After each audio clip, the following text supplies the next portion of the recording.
Assalamu alaikum ve rahmetullahi ve berekatuhu. Barlık kardeşlerim, Allah'ın salimi mağfireti bereket olsun.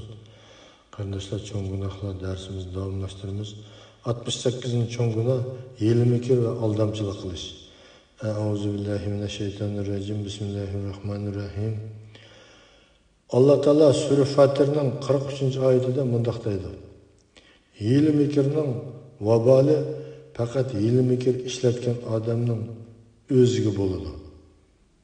Mana bu kardeşler, bu Allah'ın kelamı Kur'an-ı Kerim'de Allah Teala bayan kılıvatkan Allah'ın sözü hile mikirinin ki akıbeti neticesi şu hile mikirini işletken adamın özgü buldu deydi.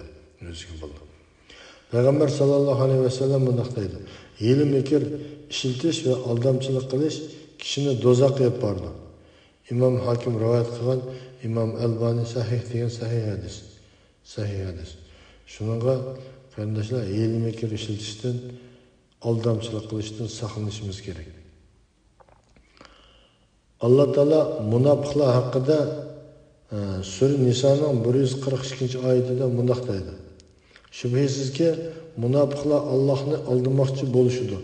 Allah onların aldamçılığına yarışa ceza verdi. Ceza verdi. Allah'ını aldayman deb tırışkan bilen Allah Teala hemen bilip durdu, körüp durdu, anlap durdu. Onunki kıva işleri emelge aşmaydı. Allah Teala onunla ceza verdi. Vahiyde bu ayetin tefsirinde toxtulup mundaktaydı. Allah Teala aldamcılarga kılmışının cezasını verdi. O bolsunma kıyamet günü müminlerge nur verilgendek münafıklarga mı nur verildi.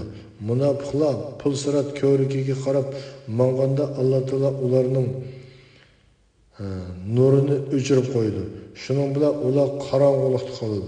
Peygamber sallallahu aleyhi ve sellem dozak ehli 5 türlü kişinin teşkil tapıdı. Digen ve onlardan bir türünü bayan kılıp mındak diyen. Şundak kişi var ki kichkunduz senin xotin balalarың ve pul milan hakkında seni aldap durdu. İmam Müslim, İmam Ahmet rivayet kılan sahih hadis.